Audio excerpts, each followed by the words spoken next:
So the Wolverine series is here. Let me get it in order. Let's see.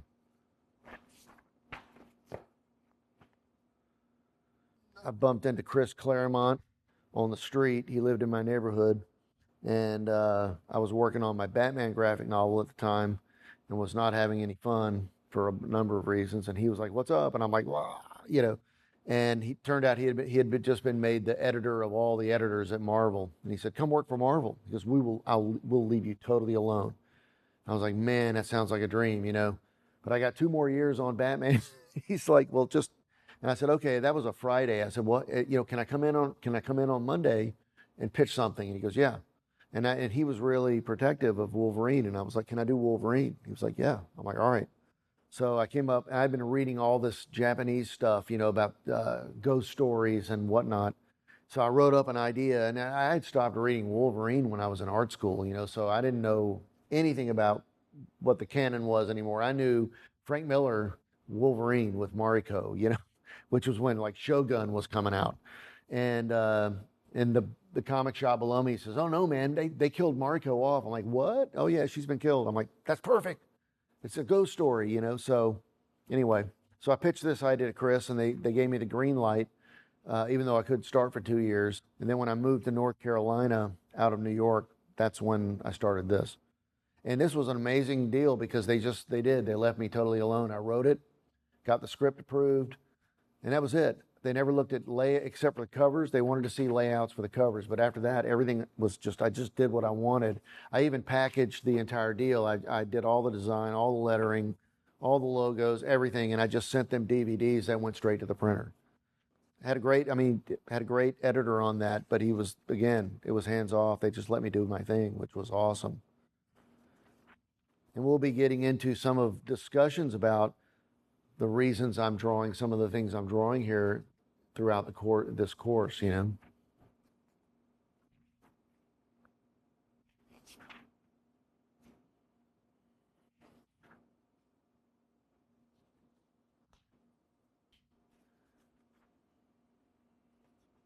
So this was a hoot. And it was fun too because I'd never done even a limited series that was going to come out in multiple books. So it was always this massive, like Batman was a 128-page graphic novel like this, and so it was this slog of like, oh my God, I can't even. You start it, and it's like I can't even see the light at the end of the tunnel. It's just this thing. And here it was like, okay, I got like two of these in the can, and then they started releasing them, and it was like an issue would come out, and it'd be like a jolt. It was like, yeah, get all excited again and get back into it and like have fun just cranking.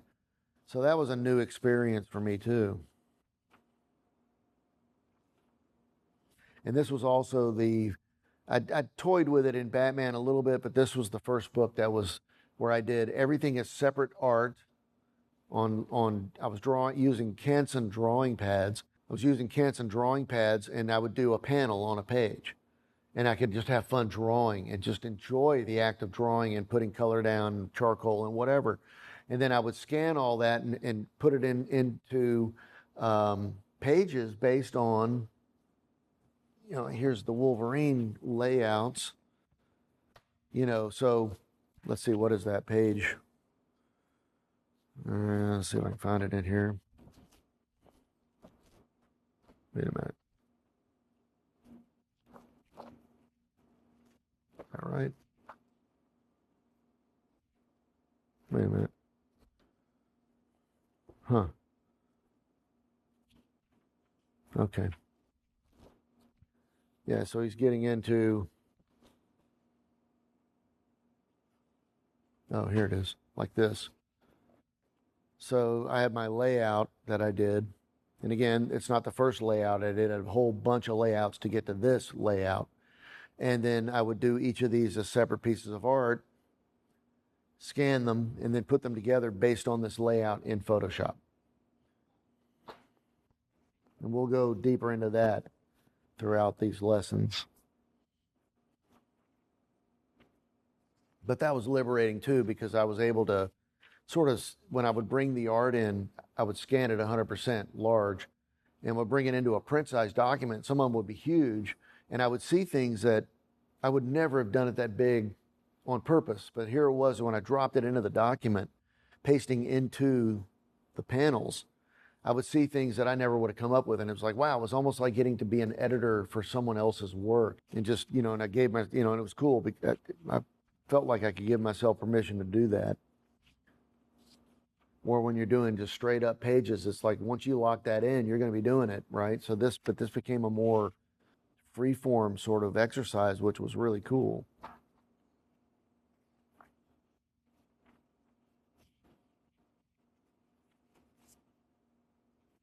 It was this series that I won the Eisner Award for that year.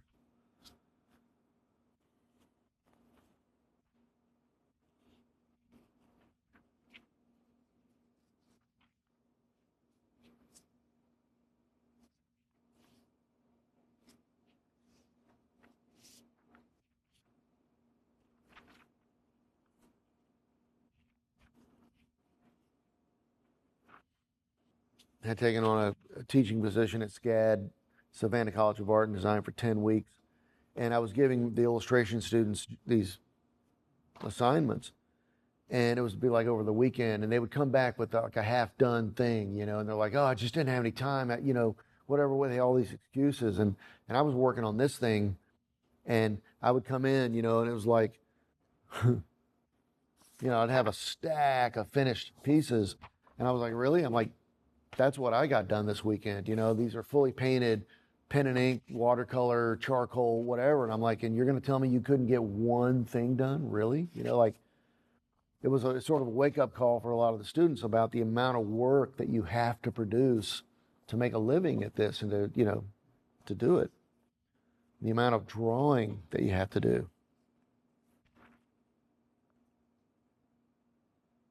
So the other thing when we flip through a lot of this that we'll be discussing and that I hope you take notice of, and with any of the comics that you read, is just the different varying points of view that are happening within a story. Bird's eye view, worm's eye view, establishing shots, the gestures of the characters, the facial expressions. You have to wear so many coats to be a comic artist, as very different than being an illustrator or anything else. And you're having to then, on top of all that, carry this story visually as a narrative, a continuous narrative. Yep. Switch out the cards or. No, this shadow is. Oh, okay. Sorry.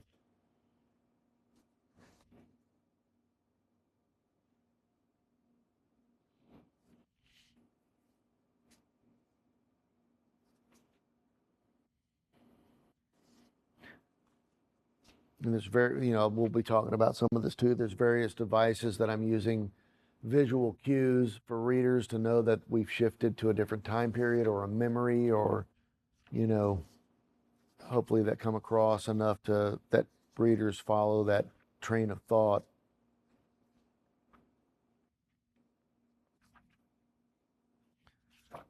So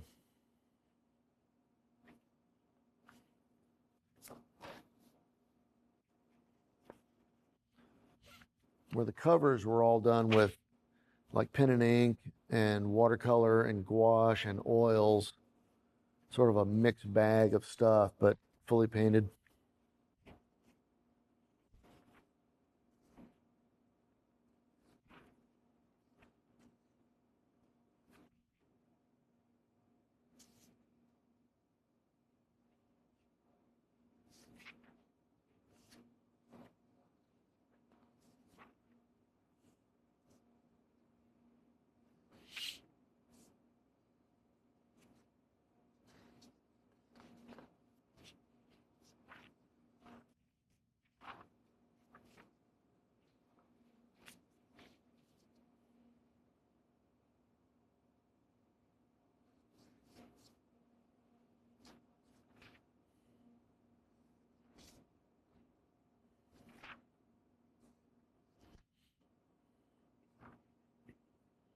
I had them out of order.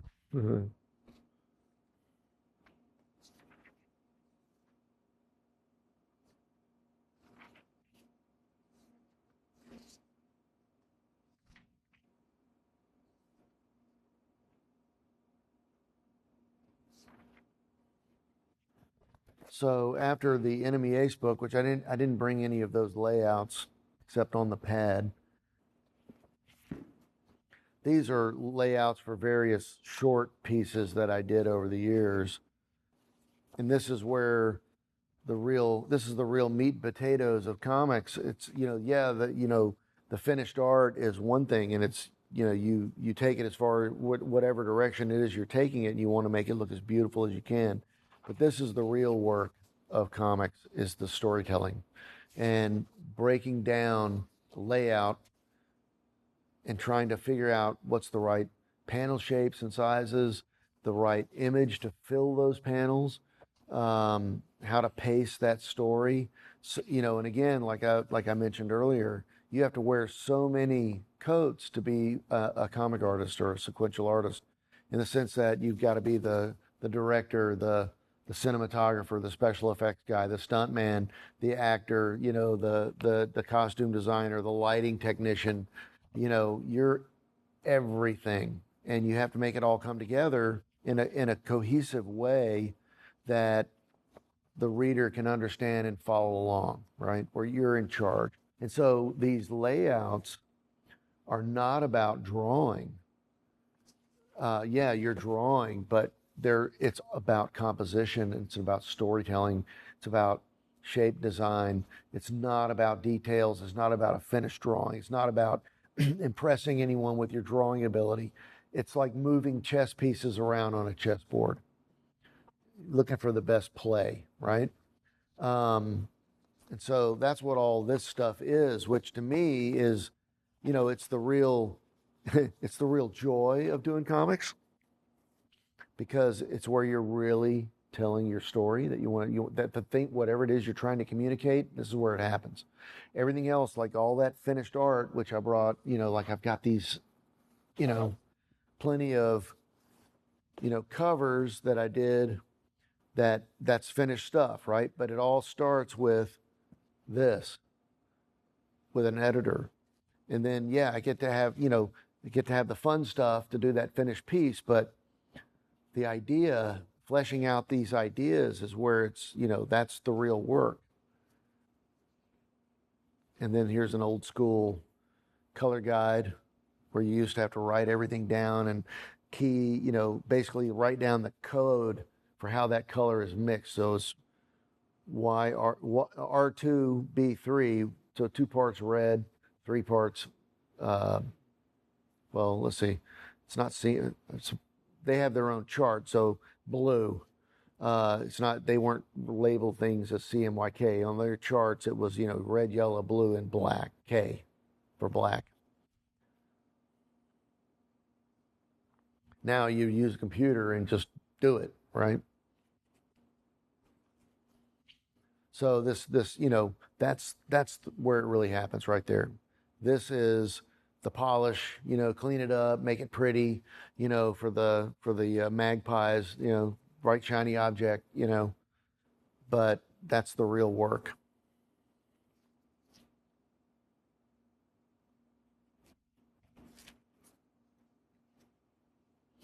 And this got cropped, but this is the original painting is 6 feet by 4 feet. It's much wider. It was a large oil painting I did for this. But my sketch, just 8.5 by 11 sheet of paper. That was a great time. I could go into the DC offices and just knock on editors' doors, say, do you got any covers you want? And they're like, what do you got? And I would run to the copy room and grab. So I would run to the copy room and grab a big stack of their copier paper at DC Comics and say, well, man, Doc Savage, and they knew my work well enough that I could get away with these really lame sketches,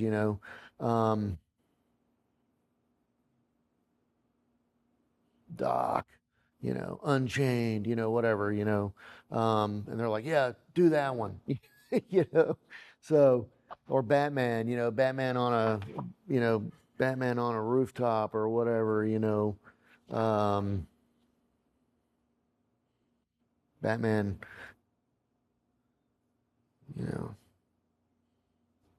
maybe he's got his arm way down low and he's, doing whatever, and they're like, yeah, do that one. So they would go home with a bunch of work, which was great. Can't do that anymore. Magic the Gathering, Weird War Tales. These were more rough ideas for Weird War Tales. That's the one I wanted to do, but they chose this sketch to go to finish.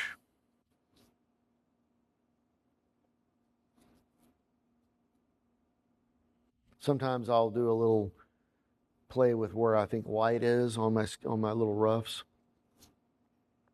Iron Man, Fables,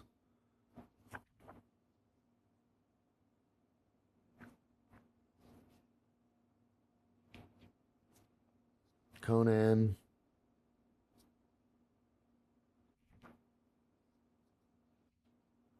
So that's the stuff I would give to editors. I don't know if you can get away with that anymore.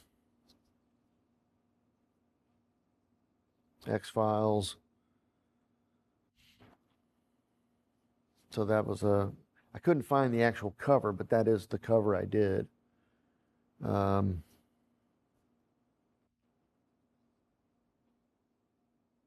More Magic the Gathering. DC. Punisher.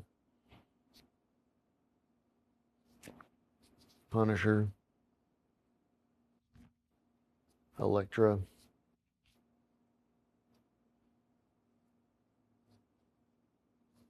Ghost Rider.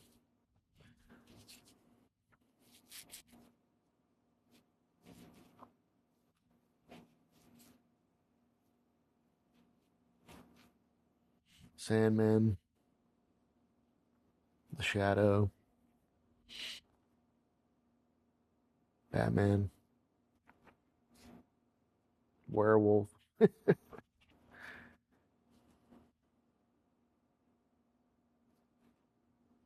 Wolverine. So again, like I was saying, this is where the action is. This is where you're really trying to figure it out and tell that story.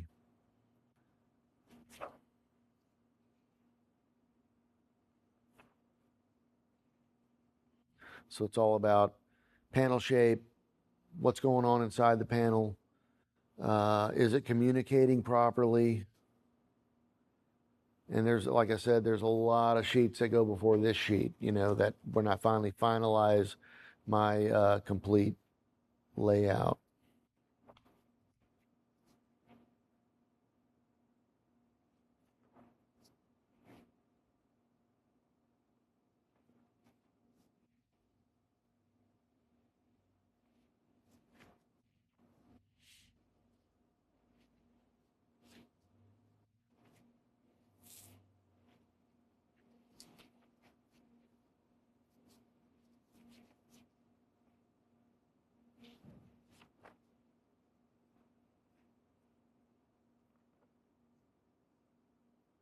So you can see they're really basic drawings. Sometimes I get carried away.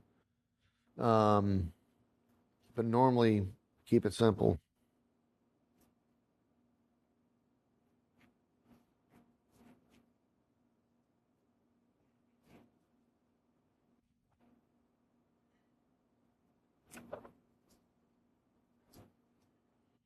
So different ones you can see, like I'm using different materials to do some of these,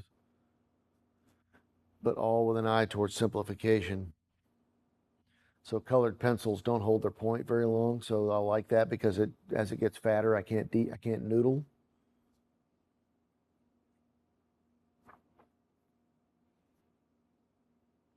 So you can see like that was an earlier version, early, and then this is the final version. So lots of point of view shifts. Right here we're looking straight down on the action. Worm's eye view, bird's eye view, subtle.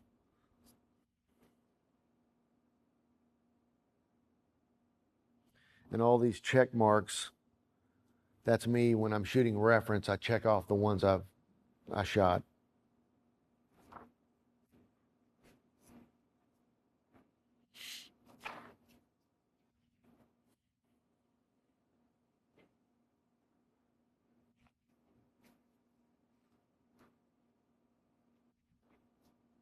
Oh, there's script.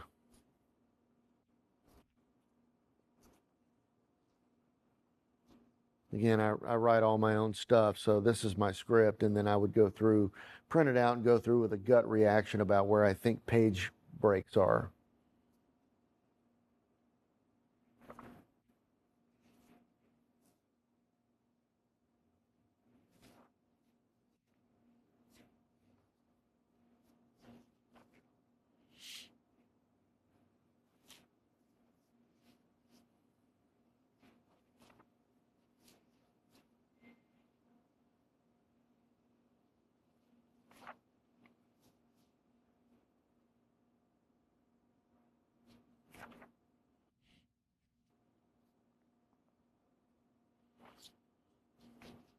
What might be fun is I could show like this particular story on the pad.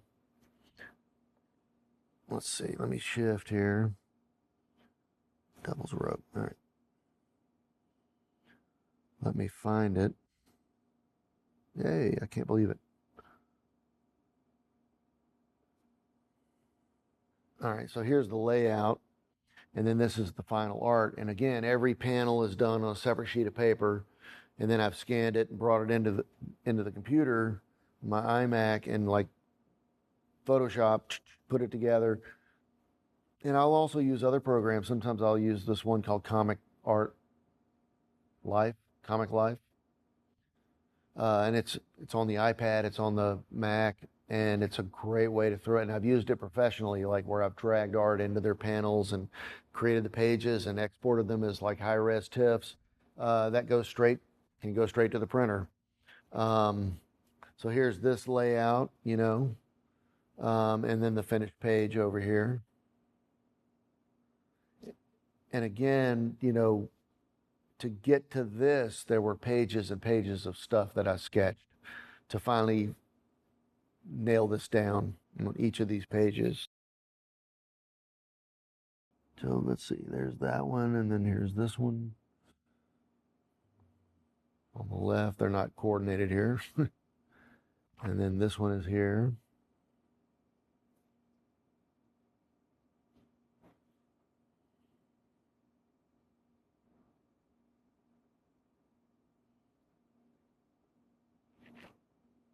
That's that one. Splash page, kind of, with an inset. Whoa, with an inset. And then I reorganized a lot of this for, I did make it a splash page. This was intended for a one publication, and then that never happened. And so then it's now it's a Kickstarter I'm working on. So it's almost like doing the director's cut. I went and took the same story and I reformatted it for this larger format and like played with opening the thing up even more. So this last panel down here gets to become a double page spread, as he lays him into the grave. Whoa. And then the left-hand page here, I kept pretty true, but see here again, that was going to be the end, and I've taken that panel out and let it be a splash page as a final page of the story. And this was the very beginning sketches to get to this place, just a regular splash with a title, and I was like, yeah, okay, or what if I split it into these 3 different panels, and then I was like, well, but what if I start playing with funky shapes like Dino Battaglia, this great Italian comic artist from the 70s. And so I sort of stuck with that, and that's how we got to this. And, our opening deal here. So it's, even when you think you nail things down, I always leave myself open to any possibility as I'm doing these, because if it's better, I'm going to try to use it, even though it might not be something I came up with. It's like all of a sudden, it's like, especially when I go shoot reference, I'll see things that I would not have been able to come up with in a million years out of my head. So the way the light is playing on something, or their pose, they just happen to hit a pose that's way better than what I thought of when I was doing my layouts. I'm going to use all of that stuff because the whole point is it's all in service to the story. And if it's better, you have to use it. So these are all the progressive building blocks to get to all these final layouts. Like here, he's too far forward. I wanted to move him back, and so I sort of got rid of these other guys, and I left a leg in there, but pull him back so there's more room here. He's got to stretch further for forward movement.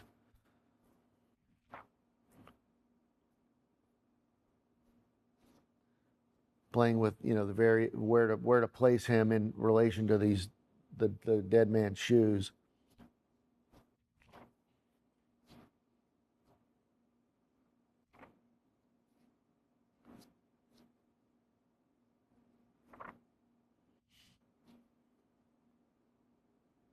So on these layouts, I was using charcoal pencil. I don't know why, and crayons. So this was a fun sort of shift in this idea of like I have the fingers sort of appearing in the panel, but what gives us the stretch and the gesture is the shadow of the fingers and the arms on the ground, right? Reaching for more dirt to pull towards us as he digs that grave.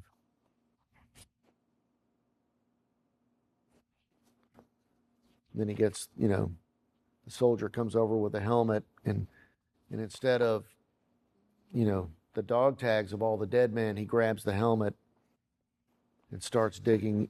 He can dig even faster using the helmet. Oops, sorry.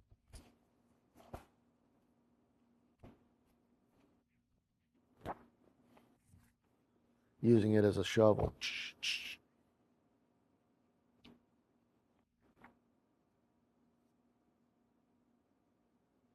So you can see, like, I'm not trying to do fancy drawings, but I'm really trying to get an idea of a solid gesture for these characters just through simple shape.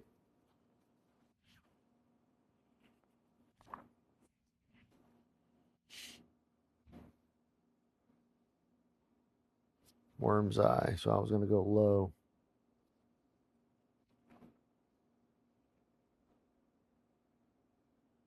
See, originally I had this long, tall panel when he shoves the rifle into the ground and then hang the stuff on the butt of the rifle.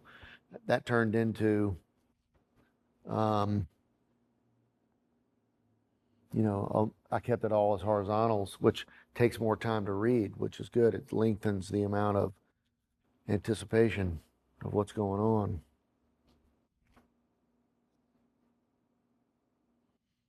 And again, like the script that I was working from of my own. This is like a little Batman story I was working on of when I was a kid, sneaking out at night with the towel around my neck, and I made a Batman mask out of my mom's paper grocery bags.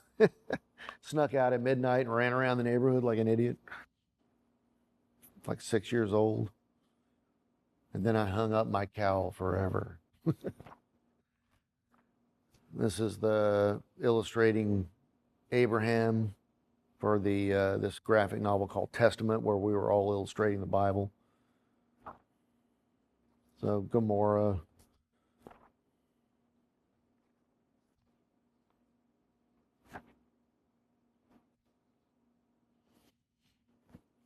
So that's loose stuff.